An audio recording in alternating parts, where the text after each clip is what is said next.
नमस्कार दोस्तों, मैं रवि कुमार शर्मा आपका स्वागत करता हूं आपके चैनल एग्जाम आर पार में। तो चलिए स्टार्ट करते हैं अपने टॉपिक को। आज हम कुछ ऑब्जेक्टिव टाइप क्वेश्चंस के बारे में डिस्कस करेंगे दोस्तों। जितने भी हमारे आईटीआई के स्टूडेंट्स हैं उनके लिए बहुत ही महत्वपूर्ण वीडियो है दोस्तों। आपके ईयरली जो एग्ज़ाम होने वाले हैं बहुत ही जल्द, तो उसमें आपके लिए काफ़ी लाभदायक ये रहेगा। तो सभी पेपर के आपके जितने भी आपके क्वेश्चंस हैं भाई, या जितने भी आपके चैप्टर्स वाइज हैं, उसमें मैक्सिमम से मैक्सिमम आपको क्वेश्चन करने की कोशिश करूँगा ताकि आपको किसी प्रकार की दिक्कत का सामना ना करना पड़े। तो चलिए स्टार्ट करते हैं। ये कुछ आगे क्वेश्चन हैं, मैं पहले पिछली वीडियो में 27 क्वेश्चन बता चुका हूँ, उसके आगे क्वेश्चन हमारे हैं।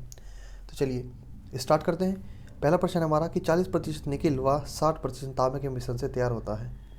तो 60% निकिल और 40% निकिल व 60% तांबे यानी कॉपर के मिश्रण से क्या तैयार होता है दोस्तों हमारा? तो होता है यूरे का। क्या तैयार होता है हमारा? यूरे का तैयार होता है, यानी ऑप्शन नंबर ए क्या होगा हमारा इसका राइट आंसर हो जाएगा। चलिए अगला प्रश्न है हमारा कि फील्ड रेगुलेटर बनाने में उपयोग होता है। फील्ड रेगुलेटर बनाने में उपयोग होता है, क्या उपयोग होता है भाई हमारा? हम यूज़ करते हैं दोस्तों इसमें नाइक्रोम का। क्या यूज़ करते हैं इसका? नाइक्रोम का इस्तेमाल किया जाता है, ठीक है ना। टंगस्टन का उपयोग कहाँ करते हैं भाई? आपका बल्ब वगैरह, बल्ब का जो फिलामेंट होता है उसको बनाने के लिए, ठीक है। तो ये आपको याद रखना पड़ेगा। चलिए अगला प्रश्न पे आते हैं। अगला प्रश्न हमारा 84% तांबा, 84% कॉपर, 12% मैग्नीज और 4% निकल मिलाने से डैश मिश्र धातु तैयार हो जाती है। तो दोस्तों क्या मिश्र धातु तैयार होती है? मैग्नीन तैयार होता है दोस्तों। क्या तैयार होता है हमारा? मैग्नीन, यानी ऑप्शन नंबर बी क्या होगा इसका करेक्ट आंसर हमारा हो जाएगा, ठीक है। अगला प्रश्न हमारा हीटिंग एलिमेंट बनाने में सबसे अधिक उपयोग होता है। अब हीटिंग एलिमेंट जो होता है वह आपका जैसे प्रेस में जो आपका होता है, आपका इमर्शन रॉड में होता है हीटिंग एलिमेंट बनाने में, या आपका हीटर जो होता है, ठीक है ना। तो हीटिंग एलिमेंट बोलते हैं भाई। हीटिंग एलिमेंट बनाने में सबसे अधिक उपयोग क्या होता है? तो ये होता है दोस्तों हमारा नाइक्रोम। इसमें क्या यूज़ होता है हमारा? नाइक्रोम यूज़ होता है सबसे ज़्यादा। तो ऑप्शन नंबर इसका भी क्या होगा दोस्तों हमारा? सी। ये ऑप्शन नंबर सी क्या होगा हमारा राइट आंसर हो जाएगा नाइक्रोम। तो हीटिंग एलिमेंट बनाने के लिए दोस्तों आपका क्या होता है? नाइक्रोम का यूज़ किया जाता है। और बल्ब का जो फिलामेंट होता है उसका क्या यूज़ करते हैं दोस्तों? हम टंगस्टन करते हैं। तो ये दोनों क्वेश्चन होते हैं जनरल से होते हैं और हर जगह पर पेपर में आपसे पूछ लिए जाते हैं, ठीक है। चलिए अगले प्रश्न पर आते हैं। अगला प्रश्न क्या कहता है? अगला प्रश्न हमारा कि एक रोधक पदार्थ का मूल गुण क्या होना चाहिए। रोधक पदार्थ यानी आपका इंसुलेशन जो पदार्थ होता है, रोधक पदार्थ जो करंट को रोक सके दोस्तों, उसका मूल गुण क्या होना चाहिए? तो उसका मूल गुण जो होना चाहिए दोस्तों वो क्या होना चाहिए? उच्च परावैद्युत शक्ति। क्या होना चाहिए? उच्च परावैद्युत शक्ति, यानी हाई डाइलेक्ट्रिक स्ट्रेंथ उसकी होनी चाहिए, ताकि उसमें से करंट फ्लो ना हो सके दोस्तों, ठीक है ना। क्या होनी चाहिए उसकी? उच्च डाइलेक्ट्रिक स्ट्रेंथ हमारी होनी चाहिए। तो ऑप्शन नंबर बी क्या होगा इसका करेक्ट आंसर होगा हमारा, ठीक है ना। ऑप्शन नंबर बी उच्च डाइलेक्ट्रिक स्ट्रेंथ।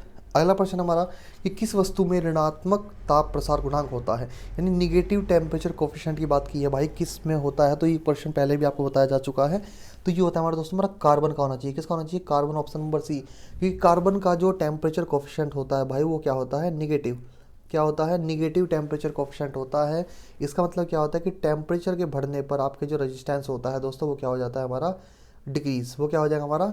डिक्रीज हो जाएगा, ठीक है। तो इस बात का आपको दोस्तों इसमें याद रखना है। चलिए अगला प्रश्न पर आते हैं। अगला प्रश्न है हमारा कि एक रोधक पदार्थ का मूल गुण क्या होना चाहिए। फिर से दोस्तों कोई प्रश्न है हमारा, यानी कि रोधक पदार्थ का परिचय अभी क्या बताया था आपको? मूल गुण उच्च परावैद्युत सामर्थ्य दोस्तों। क्या बताया था? उच्च परावैद्युत सामर्थ्य, यानी इसका ऑप्शन नंबर बी क्या होगा हमारा करेक्ट आंसर हो जाएगा। चलिए अगले प्रश्न पर आते हैं। अगला प्रश्न हमारा विद्युतीय चालक पदार्थ इनमें से कौन सा एक नहीं है।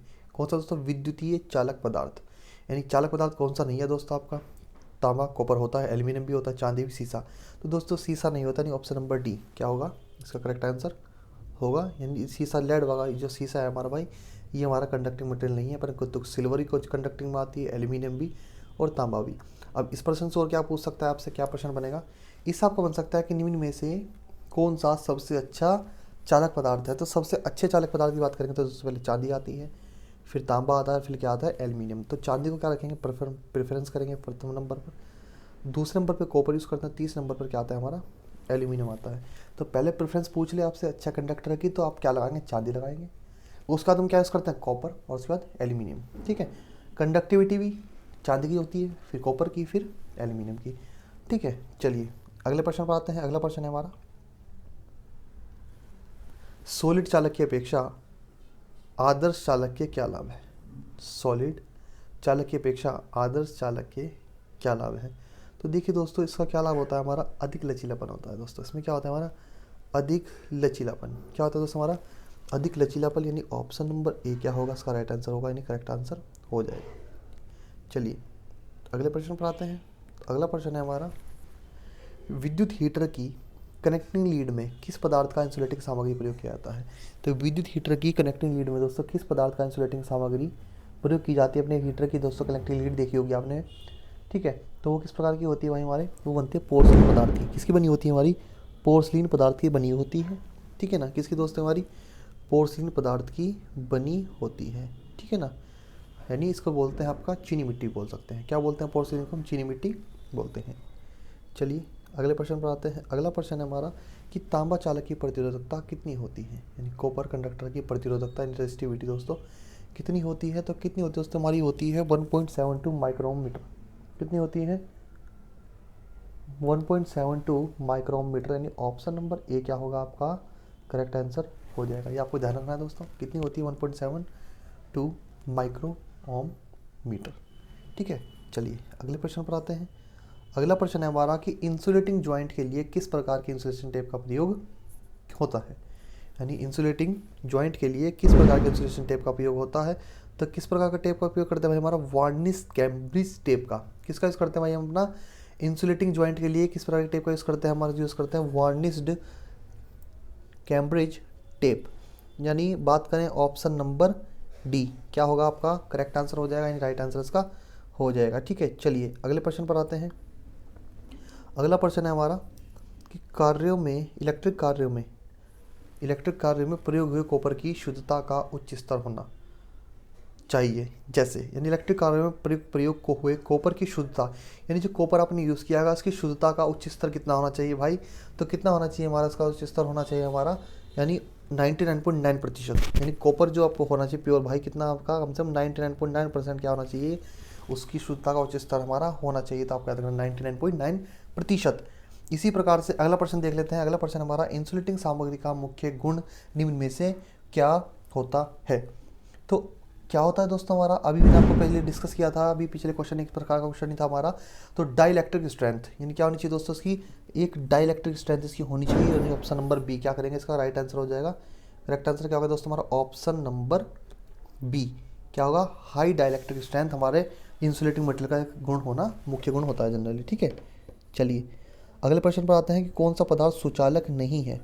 कौन सा पदार्थ सुचालक नहीं है? तो कौन सा नहीं दोस्तों आपका पोर्सलीन। यानी पोर्सलीन क्या होता है भाई आपका सुचालक नहीं है भाई। ये किस में आता है? अचालक में आता है। किस में आता है ये हमारे अचालक में। क्या बोलते हैं इसको हम, एक अचालक बोलते हैं, ठीक है ना। क्या बोलते हैं इसको हम, एक अचालक, ठीक है ना, अचालक बोलते हैं भाई, ठीक है। तो ये इसको याद रखना है, अचालक बोलते हैं इसको। क्या बोलते हैं हम आपका इंसुलेटर, ठीक है। इंसुलेटर हिंदी में क्या बोला जाता है आपका अचालक बोल सकते हैं, या इसको क्या बोल सकते हैं आप कुचालक भी बोल सकते हैं। क्या बोल सकते हैं आपका एक कुचालक भी इसको आप बोल सकते हैं। चलिए तो ये ऑप्शन नंबर सी क्या होगा आंसर हो जाएगा। अगला प्रश्न है हमारा, निम्न में से कौन सा पदार्थ विद्युत का सुचालक है? अब देखिए भाई विद्युत का सुचालक कौन सा है आपको पता होगा भाई हमारा, यानी बात करेंगे इसके कॉपर की। तो क्या है हमारा विद्युत सुचालक कॉपर, यानी ऑप्शन नंबर बी क्या होगा। रबर नहीं है दोस्तों, इंसुलेटर में आती है बोनाइट भी, और हमारा बैकलाइट किस में आते हैं, तीन हमारे इंसुलेटर की श्रेणी में आते हैं, और कॉपर किस में आता है कंडक्टर की। तो सुचालक पूछा है, सुचालक का मतलब विद्युत सुचालक भाई, यानी आपसे बात करी है किसकी, एक कंडक्टर की बात करी है। तो कंडक्टर कौन सा है भाई आपका, इसमें कॉपर है नहीं। 43 का क्या हो जाएगा अभी हमारा बी राइट आंसर, तांबा आंसर हो जाएगा। अगले प्रश्न पर आते हैं। अगला प्रश्न है हमारा, कुचालक सामग्री की मुख्य विशेषता है, यानी इंसुलेटिंग सामग्री की मुख्य विशेषता क्या है भाई आपकी।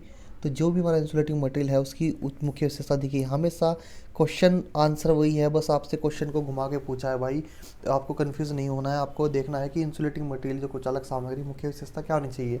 आपको बताया मैंने कि भाई उसकी आपको याद रखना है कि उसकी उच्च डाइलेक्ट्रिक क्षमता होनी चाहिए, ठीक है ना। क्या होनी चाहिए, उसकी उच्च डाइलेक्ट्रिक क्षमता होनी चाहिए। और डाइलेक्ट्रिक क्षमता की बात करें दोस्तों, पूछ लेता है कि डाइलेक्ट्रिक क्षमता किस मापी आती है। तो एक होता है केवी पर एमएम में माप सकते हैं, या वोल्ट पर एमएम में। वोल्ट पर एमएम में ध्यान रखना है, या आपसे मिल जाएगा आपको केवी पर एमएम मिल जाएगा। वोल्ट पर एमएम या किलो वोल्ट पर एमएम में क्या करते हैं, इसको डाइलेक्ट्रिक स्ट्रेंथ को मापते हैं, ठीक है। तो ये यूनिट भी आपको याद रखनी है भाई, इससे बाहर आपसे नहीं पूछा। केवी प्रति एमएम याद रखना है डाइलेक्ट्रिक स्ट्रेंथ की, या वोल्ट प्रति एमएम, जिस भी ऑप्शन में आपको दे दे भाई वो आपको आंसर लगा देना है। ठीक है। तो आपको याद रखना वोल्ट पर एमएम या केवी प्रति एमएम में इसकी डाइलेक्ट्रिक स्ट्रेंथ हमारी होती है। और एक बात ध्यान में कीजिएगा दोस्तों, जो हमारा इंसुलेशन होता है, इंसुलेशन आप वायर के ऊपर किसी के ऊपर इंसुलेशन चढ़ाते हैं केबल के ऊपर, तो जो इंसुलेशन, ठीक है, किसकी बात करते हैं दोस्तों, आपके इंसुलेशन का जो आप चयन करते हैं वो करते हैं अकॉर्डिंग टू वोल्टेज, यानी वोल्टेज रेटिंग के अनुसार दोस्तों। किसके अनुसार? वोल्टेज की रेटिंग के अनुसार, किस प्रकार की वोल्टेज है उस हिसाब से हम क्या करेंगे, इंसुलेशन का हम चयन करेंगे। तो इंसुलेशन के टाइप बताएं तो आपको YAEBFSC करके होता है, YAEBFHC, ये हमारे क्या होते हैं, इंसुलेशन ग्रेड होते हैं। ये 90 से शुरू होता है भाई, आपका कहाँ से आता है, हमारे 250 तक, यानी 200 से 250 की रेंज जो होती है हमारी, किसकी होती है, हमारी C की होती है। इसमें क्वार्टर्स वगैरह आते हैं, तो ये भी आप देख लीजिएगा, ठीक है। चलिए, तो इसका आंसर क्या हो जाएगा, नहीं ऑप्शन C क्या होगा, करेक्ट आंसर हो जाएगा। अगले प्रश्न पर आते हैं।